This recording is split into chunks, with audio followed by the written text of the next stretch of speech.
Ini dari Pak Elang. Menurut pengalaman Bapak, apakah ada rules promosi dalam setiap kondisi, baik ekonominya sedang up atau sedang down? Oke, Mas. Ya repotnya gitu ya. Bisnis itu kan uji tesisnya itu kan nggak selalu bisa digeneralisir ya. Watak pengetahuan kan gitu. Satu verifikatif, dua dia harus disadari bahwa tentatif. Yang ketiga adalah sifatnya metodologis, ya kan? Ada 3 unsur ini yang saya mau katakan. Jadi kalau katakan saya malam ini menutur, ini loh rumusnya, pada rasio tertentu itu 6%, itu kasuistik di kota tertentu dengan karakteristik omset tertentu yang berbeda-beda dari satu sama lain, tiba-tiba saja perspektif teoretiknya tidak lagi konklusif gitu loh, Mas. Jadi gimana ya? Alat bantunya adalah laporan laba rugi keuangan. Pada potret 1 tahun, pada potret 2 tahun yang lalu. Lalu kita mau tingkatkan seperti apa? Saya lebih menyukai merancang programnya duluan dan kemudian menyesuaikan dengan budgetnya. Pada langkah marketing loh ya. Jadi kalau pertanyaannya, ada nggak satu formulasi tertentu ketika ekonomi dalam kondisi datar pada kondisi yang naik? Ya paling itu perspektif klasiknya.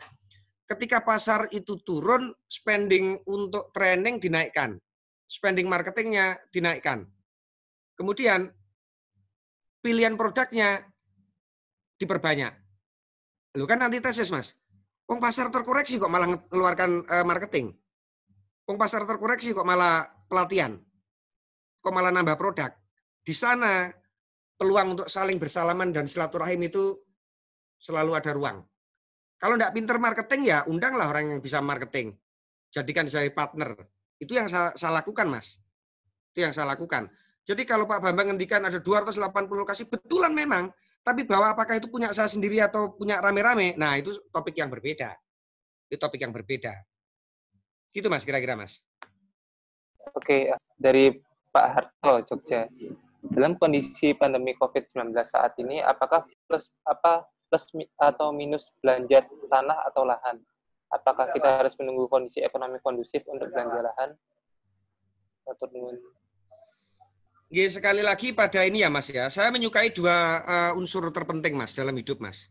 Husnudon kepada kodari pangeran itu kunci. Apakah kita pebisnis atau yang lainnya. Yang kedua, pada apa yang disebut sebagai keyakinan. Tetapi, ini tak balik sidik, Mas, tinggal pilihannya. Kalau saya ini kan Asy'ariyah Maturidiyah gitu aja gampangannya. Saya tidak sedang ingin bicara itu panjang. Tetapi, meruangkan basis metodologi kelola dalam perspektif keilmuan itu menjadi penting. Sehingga membentuk keyakinan dari sana itu pilihan-pilihan yang kategori bijaksana. Kalau punya duit, belanjalah tanah sebanyaknya. Tapi kalau tidak punya duit, maka PR pertamanya adalah lakukan renegosiasi atas semua kewajiban. Karena itu lebih menyelamatkan. Menjual buru-buru sama sekali tidak bijaksana. Ringkes ya, Mas ya. Jawabannya gitu saja, Mas. Kalau punya duit, belanja. Kalau tidak punya, lakukan renegosiasi. Oke, baik, Mas. Terima kasih, Mas Akil, atas jawabannya. Ini dari Pak Vivo lagi. Tanya lagi, Pak Akil, itu di Garif Iklan berapa produk atau proyek? Iklannya di mana? Marketplace, rumah, ads, atau organik? Spendingnya berapa persen? Langge, Mas. Saya memahami kata organik dan anorganik aja kadang-kadang geli kok. Di konteks retail betul, tapi kalau Anda belajar nyun sewu ya, nyun sewu betul nyun sewu. Lah sampean belajar karo ondel-ondel tukang dodolan seminar gak entuk apa-apa, Mas. Lek sampean sinau iku sinau karo Pak Kinkin nyiapkan kontennya, kemudian anorganikkan itu dengan cara-cara standar properti. Kan kira-kira gitu, Mas. Ngono kan? Budget, Google Ads atau IG berbayar, kan gitu. Yang banyak beredar. Di luar itu ada nggak caranya? Ya ada lah, Mas. Kok nggak ada itu gimana ceritanya? Gimana ceritanya? Gini loh, Mas. Di masa saya menjadi marketing, 18 kali kontakting ketemuan, orang baru belanja. Di posisi sekarang, 5 kali pertemuan, orang baru belanja.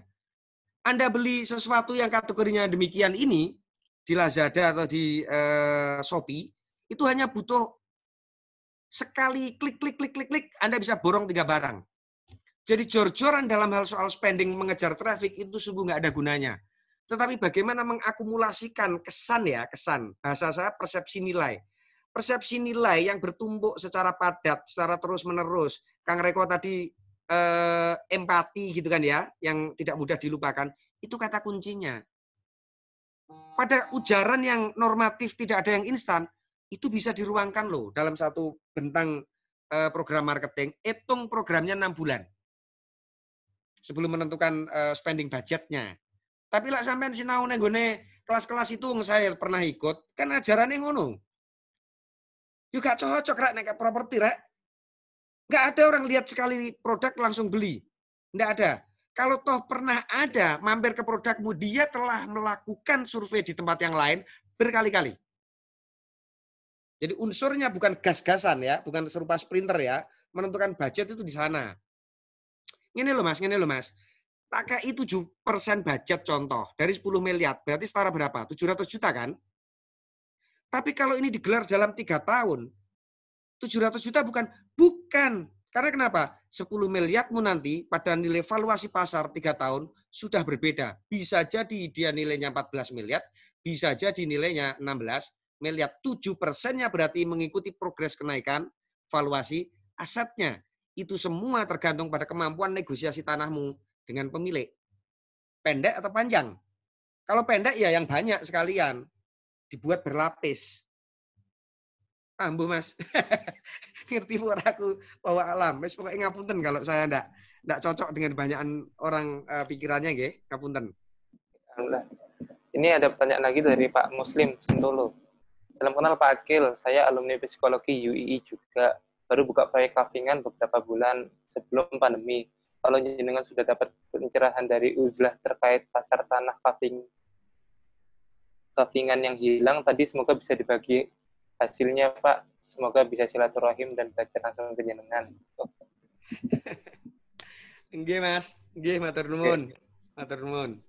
Langsung ini dari pertanyaan dari Kang Haris nih, Kang Haris Warga. Nyun sewu Mas, mau tanya hal sederhana, mimpi dan tujuan Mas Akil di bisnis properti untuk apa? Mas, KPTI itu koperasi, Mas. Kenapa koperasi? Tahun 2014 awal saya ditimbali sama Pak Bambang. Diceritakan satu mimpi beliau dan beliau memerintahkan ke saya untuk merancangkan konsep. Saya rancangkan 300 halaman konsepnya. Jadi saya ini sekedar tawaduk sama Pak Bambang. Karena oleh KPTI, oleh pesantren Sentolo tidak diurus betulan, maka sudah kadung saya ngurusi, sudah kadung meriset 4 bulan tidak keluar dari rumah, merancang buku putihnya koperasi itu, lalu saya kerjakan. Jadi ini bukan milik saya, ini milik orang-orang, dan ini koperasi. Betul-betul koperasi. Jadi kalau ditanya mimpinya apa, sulit dijawab, Mas. Pokoknya begitu. Pada bisnis ini sama anaknya bukan milik saya, ini sudah milik orang. Saya tidak pernah pegang duit sudah 7 tahun, Mas. Betul-betul tidak pernah pegang duit. Tangan saya tidak pernah pegang duit. Nggak punya kartu ATM, nggak punya kartu kredit, nggak punya macam-macam gitu. Ya saya hidup menikmati kerja keras, tetapi nggak ngerti duit itu seperti apa. Ngaten, Mas. Alhamdulillah, Mas Ruan, mungkin insya Allah sekarang sudah jam 10:30, tak terasa sudah 2 jam berlangsung. Zakil, mungkin kalau ada pertanyaan bisa disampaikan. Sebentar ya Mas ya. Bukan closing statement ya Mas ya. Gini Mas, ini yang saya kerjakan, yang saya yakini, yang saya ketahui, yang saya pernah diajari oleh guru saya. Situasi semacam ini, pertama adalah husnudzon. Ini bagian dari pendewasaan. Yang kedua, yakin saja bahwa situasinya tidak akan lama. Tetapi yang terpenting adalah pada posisi berdiam itu artinya adalah soal kesiapan. Hari ini yang bijaksana, ketika kita menggenggam keyakinan penuh bahwa situasinya akan segera baik-baik saja, penentunya nanti ketika situasinya baik-baik saja, betul-betul baik-baik saja buat kita semua, buat Anda semua, atau tidak, itu tergantung kepada 2 unsur terpenting. 1, apa yang kita kerjakan dengan peningkatan kapasitas tim kerja kita. Jangan pakai ukuran hari ini. Pelatihan. KPTI tim kerjanya pelatihan menulis, padahal penulis semua, pinter-pinter. Kedua, KPTI melakukan pelatihan public speaking. Saya sebutkan namanya ke Bang Rani Badri, Kalianda. Padahal sudah pernah pelatihan di Jogja. 4 hari khusus. Kali ini kita pelatihan lagi. Karena kenapa? Apa yang terjadi ketika pasar bangkit, kesiapan kita itu penentunya. Yang namanya krisis, sepahit apapun tekanannya, tentu itu bagian yang akan pasti hinggap ke semua level pengusaha. Yang gede, yang tengah, yang kecil sama tekanannya. Jadi pada situasi tertekan, memilih untuk belajar, meningkatkan kapasitas tim kerja, itu bukan saja lebih dekat dengan hikmah, itu bukan saja lebih menenteramkan dari suntuk yang punya potensi mendorong kita bertindak sangat buru-buru, tetapi nyata-nyata berdasarkan pengalaman, itulah yang akan membedakan secara telak ketika pasar situasinya normal, kita betul-betul pemenang atau orang yang sekedar menyaksikan. Kata kuncinya itu, Mas. Jadi pelatihan. Competitiveness-nya apa di organisasi kita? Kalau organisasi kita kuat, aspek marketingnya pertajam sebagai kekuatan yang paling menangan pada saat situasi pasar kuat. Kalau kemampuan menghadirkan produk, pertajam lagi. Supaya betul-betul ada pada level yang sangat-sangat excellent di atas rata-rata. Yang kedua, apa yang kita lakukan kalau dalam kondisi diambil bottom line, kira-kira perusahaan kita dalam kondisi tekanan yang bermasalah, kata kunci terpentingnya adalah renegosiasi. Lakukan renegosiasi, maka keterampilan renegosiasi itu begitu situasinya membaik, kita dengan sangat cepat memenangi pasar. Mengapa? Karena sudah terbebas dari tekanan psikologis secara personal. Diuber-uber pemilik tanah sudah selesai dihadapi. Waktunya pasar normal bertarung menangan. Kalau perusahaan kita tidak dalam kondisi tertekan, alhamdulillah, cuma terganggu pertumbuhannya, berarti yang kedua, apa yang kita kerjakan pada aspek-aspek menginvestasikan keseluruhan dari uang yang ada, bahkan untuk menyiapkan tools digital marketing satu paket dengan merawat SDM-nya. Sungguh tidak bijaksana, tanda kutip, memecat tim kerja kita yang apalagi berusia 2 tahun pengalaman. Karena ketika pasar bangkit, apa yang kita berikan kepada teman-teman SDM di kantor kita itu, dalam perspektif yang paling klasik, itu ada disebut sebagai stick and carrot, gitu kan ya, Mike Gregor, reward and punishment itu maksud saya. Jadi perlakuan kepada tim kerja kita hari ini, terutama di atas 2 tahun mereka, itu sangat menentukan perbedaan telak apakah kita ketika pasar normal nanti menjadi pemenang atau sekedar menyaksikan. Jadi poinnya 2, Mas. Kalau perusahaannya tidak tertekan, muliakan SDM-mu seberat apapun. Kalau perusahaanmu tertekan, lakukan renegosiasi. Tetapi yang terpenting dari itu semua, jangan berpikir bahwa ini panjang. Tapi juga jangan berpikir bahwa ini pendek dan karena itu Anda buru-buru jualan. Insya Allah nggak ada gunanya yang demikian. Lebih realistis, lebih empiris, lebih sesuai dengan pattern-pattern dan pola-pola ya yang bisa diuji secara ilmiah gitu aja lah ya.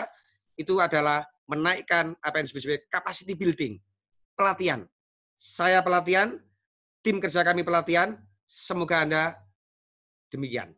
Loh, kok jadi gitu? Matur nuwun, ngapunten sedaya kalepatan Bapak Ibu semua.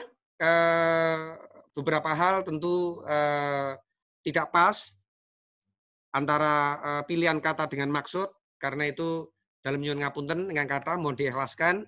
Terima kasih kepada guru kami Pak Bambang yang telah memberikan kesempatan untuk menutur ini itu kepada orang-orang hebat, hafid-hafid yang mengerti banyak hal tentang properti ini. Saya sungguh berharap mendoakan jenengan semua nanti insya Allah menjadi generasi yang memiliki momentum terbaik karena pada balutan nilai yang kuat, kalau ketemu dengan kompetensi teknis yang kokoh, kemudian pada visi yang ditarik dalam lajur 16 atau 18 tahun, di sanalah perubahan besar itu biasanya terjadi. Matur nuwun, Assalamualaikum warahmatullahi wabarakatuh. Waalaikumsalam warahmatullahi wabarakatuh. Masya Allah, luar biasa sekali kalau closing statement dari Mas Akil. Kami santri-santri pesantren properti dan Pak Bambang juga mengucapkan terima kasih banyak kepada Mas Akil yang sudah mengisi pada malam hari ini. Semoga ilmunya bermanfaat dan menjadi amal jariah untuk Mas Akil dan bisa amal jariah untuk Properti Today juga. Amin, amin, ya rabbal alamin. Sudah, mungkin sekian dari saya. Apabila ada salah kata mohon dimaafkan. Dan kembali lagi, menjelang Lebaran ini, kami dari pesantren properti, mungkin mewakili Properti Today juga, mengucapkan mohon maaf lahir dan batin. Semoga semakin berkah dan semakin dimudahkan oleh Allah Subhanahu wa taala dalam segala kehidupan kita. Mungkin sekian dari saya. Apabila ada salah kata, ada kurang mengenakan pada kelas malam hari ini, mohon dimaafkan karena kesempurnaan hanya milik Allah semata. Wabillahi taufiq wal hidayah. Wassalamualaikum warahmatullahi wabarakatuh. Matur